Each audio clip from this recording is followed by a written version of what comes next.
bottlenecks are never going to be erased. It's almost like whack-a-mole. Whenever you fix one bottleneck, another one shows up. Maybe you're making more money, but another bottleneck will eventually show up.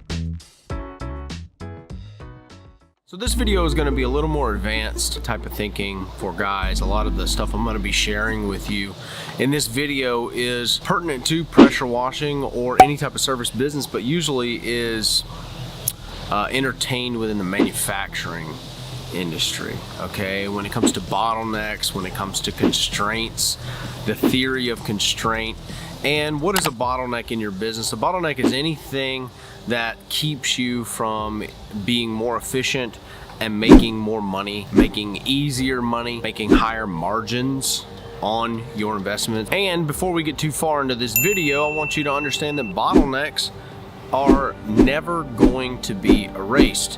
It's almost like whack-a-mole. Whenever you fix one bottleneck, another one shows up. Maybe you're making more money, but another bottleneck will eventually show up. It doesn't matter how big you get. There is always a bottleneck for expansion, and you've got to kind of deconstruct it to figure out how far you want to take it, right? In pressure washing, there's two centralized trains of thought or ways of thinking about this, right? There's the lean and mean way, which I kind of took on, pioneering the thought process on how to make it efficient. I wasn't the first guy to ever run a one-truck business by any stretch, but how to perfect the marketing for the lean and mean guy, how to sell it high ticket, right? All of these types of things that we focus on this channel for the one-truck pressure washer is something. That's why I named the channel what it is, the Lean and Mean Academy. The other way is scaling and having multiple trucks, which comes with its own set of positives and negatives, right? Neither one is right, neither one is good or bad. It's just something that you're going to have to decide on, right? How far do you want to take it? And can the direction that you choose, because there's kind of two forks in the road there. There is a fork in the road there, one fork in the road. You're either lean and mean or you're not. Is it going to give you the lifestyle that you want, or is it going to give you the business that you want in pressure washing, okay? Listen, guys, if you're wanting to learn everything about how to mix chemicals, how to clean all different types of substrates, how to clean roofs, the pressures, the ratios, all of the things that go into the how to wash process, Mike Vadan, Justin Rogers, Cody Yarbrough, and myself, the Core 4, teamed up and created the How to Wash course, the complete guide to washing. If you're looking to get started, this course is going to cut off a lot of your learning curve. As far as all of those nitpicky things, I want you to think about it like this. If you were searching for the Ark of the Covenant, right? And somebody said, it's out there, but you got to go find it. Well, you could start digging in your yard, or you could start digging in Alaska, or you could start digging in Africa or Cairo or Germany. You could start digging anywhere, right? You could piece it together, but it's a lot of work. Well, this course is similar to having someone who knows exactly where the Ark of the Covenant is, standing right over it saying, hey, dig here.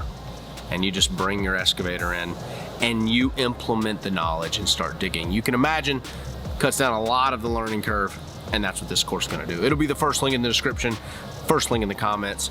Truly valuable training and knowledge that I would say is priceless, especially since it's the cost of like one house wash. So get it. Now let's talk about bottlenecks. All right, Eliyahu Goldrat's book. Now I know that's a hard name to say. I said it wrong for a long time until I like really searched out this guy. And eventually enough people said it one way, I just tagged along, right? This book, The Goal, and the Theory of Constraints. This is a great book. I recommend it to any of you guys who are interested. The cool thing is it's kind of written in a graphic novel, graphic comic book form, kind of for adults. But it really lays out the theory of bottlenecks and constraints within production facilities as far as manufacturing goes. But my train of thought starts thinking about this and how it applies to a pressure washing business. So let's focus on first what the bottlenecks are in a lean and mean pressure washing business, right? Like, what are the things that are just glaring? Okay, first thing is production capacity. Simple. If you're the guy who is quoting the jobs and cleaning the jobs, it's going to be hard to do a lot more jobs because you simply don't have the employees, the personnel. You don't have the time. You only got 24 hours in a day, and you do have to sleep. So that would be a bottleneck, right? Production capacity. How did we combat this with lean and mean mentality? Is we go high ticket. We become the boutique person, right? So we make more money per job. We become the high ticket guy, the sought after guy who markets to the rich people, who goes to those people who we know have money. That's how we combated that bottleneck, right? We got guys like Ben Wilson, Glenn Jernigan. Some of these guys, they work 2-3 days a week and they take off the rest of the week in pressure washing, and they're averaging $20,000 to $30,000 a month in their business, right? They're probably keeping about half that. You know what I mean? That's usually the net that somebody's going to keep if they're running their finances right.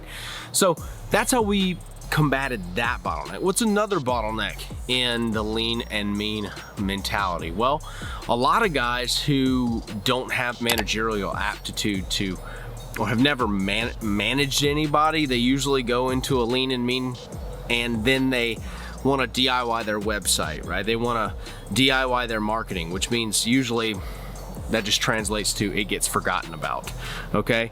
They don't want to write the check because they've never seen these processes and these budgets happen in a business type environment. White collar guys who get started in pressure washing have it a lot easier because they just write the check. They've seen the data sheets in their other company or the company they were a part of, and they know how much is going to go out for marketing. They know, so it's very easy for them to implement, and I would say that's another constraint. It's a mental constraint. It's not something that's really production based because all you have to do is write the check. But the mental constraint on a lot of lean and mean guys is writing the check for their marketing and understanding that 15% of the monthly money is just not your money. You can't spend it on Baja Design light bars, okay? You can't spend it on a truck tent for your family to go camping. You can't. Pardon all the sirens and the birds and the people riding by on bikes and the trains and all this stuff. I live in the city. That's probably another lean and mean bottleneck, right? What is a bottleneck for a scaled business, okay? One of the big turnoffs of scaling your business is when a guy adds a truck number 2 or truck number 3, his take home drastically goes down. And to a guy who's lean and mean, he would say, well, dude, when I get truck number 2, man, I'm gonna start making more money, more money. Well, if you're really doing it right and you're paying workman's comp and you're paying all these things, you're gonna find that your income goes down. Now, it does taper off at a higher level because guess what? You have a lot more freedom and you're not doing the work. So there's value in you not doing this, you not sweating, okay? That's value. But probably a bottleneck or a constraint would be like, how many trucks do I need and how busy can I keep them?